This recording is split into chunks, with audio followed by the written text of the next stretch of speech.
Vamos agora à coluna Direitos e Deveres do Cidadão de hoje, com a participação do professor do curso de Direito, Paulino Júnior. Ele vai falar sobre o Agosto Lilás e o combate à violência de gênero. Boa tarde, Paulino.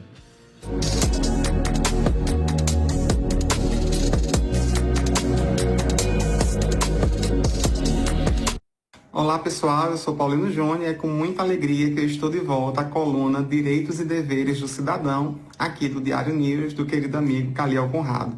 Sempre é importante agradecer essa oportunidade de socializar algumas reflexões, algumas angústias, algumas indagações que me são permitidas através do meu olhar jurídico, enquanto professor de direito, mas que, na verdade, eu preciso socializar com todas as pessoas que assistem e acompanham o programa, para que a gente, em conjunto, possa pensar estratégias, metas, inclusive soluções para os problemas que ainda enfrentamos hoje em dia.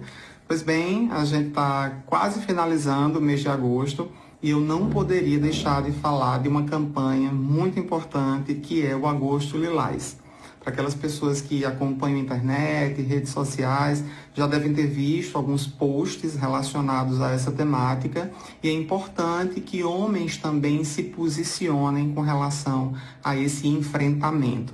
A gente está falando de violência doméstica contra a mulher. E, infelizmente, a gente ainda tem dados muito alarmantes para ostentar. Por isso é importante a participação e a adesão efetiva de todas as pessoas no combate a esse tipo de violência que está dentro das nossas casas, dentro das nossas famílias, de uma maneira muito naturalizada. Evidentemente, por resquícios do nosso histórico machista, de leis anteriormente que não protegiam sujeitos em situação de vulnerabilidade, mas isso mudou. A gente teve em 2006, a promulgação da Lei Maria da Penha, que é muito conhecida e que vem trazendo efeitos muito positivos no combate a esse tipo de violência, seja ela física, verbal, patrimonial, sexual. Então é muito importante que a gente conheça esse instrumento, saiba da história de luta da professora cearense Maria da Penha, que deu nome a essa lei por força da sua luta, por força dos enfrentamentos que atravessou enquanto mulher e, sobretudo, dentro do ambiente familiar, que a rigor deveria ser aquele ambiente onde nós somos acolhidos, onde a gente é querido e onde a gente é amado. Mas Maria da Penha deu voz a outras tantas mulheres e ressignificou a sua história e a história de outras tantas, podendo, inclusive, servir de exemplo para aquelas que antigamente não tinham amparo legal e que também não tinham redes de apoio.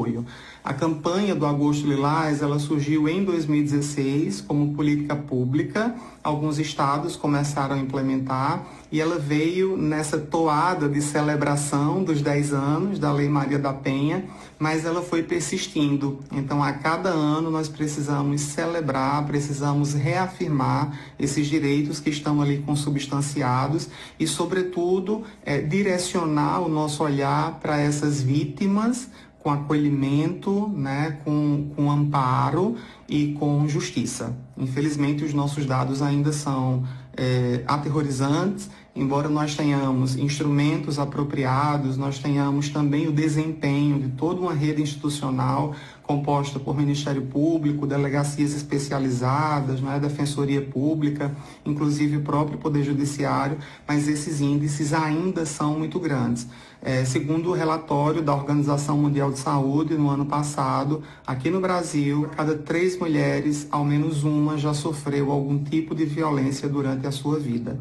Também com relação à taxa de feminicídios, nós temos uma estimativa no ano passado que a cada 6 horas, uma mulher morta pela condição de ser mulher.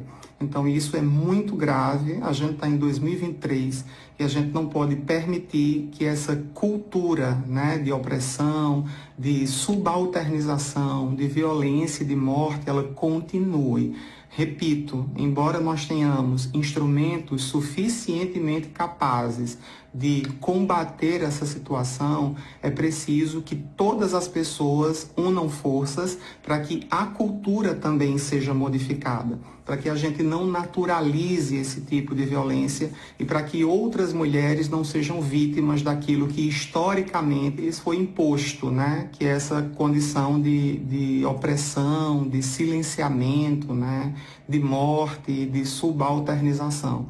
Nós precisamos reforçar essas redes de apoio e nós precisamos da adesão de todas as pessoas. É muito importante que entes familiares, pessoas da área jurídica, pessoas de outras áreas e, sobretudo, homens se posicionem como aliados dessa causa, para que o conhecimento ele chegue a todas as pessoas e para que essa cultura ela seja transformada, ela seja rompida e para que a gente não tenha mais situações como essa e nem violências como essas que são tão atrozes, né, e tão defasadas já numa sociedade pretensamente democrática, cujos direitos estabelecidos estão lá postos de forma igualitária. Então, homens e mulheres são iguais, devem também ter as mesmas liberdades, os mesmos acessos e as mesmas oportunidades.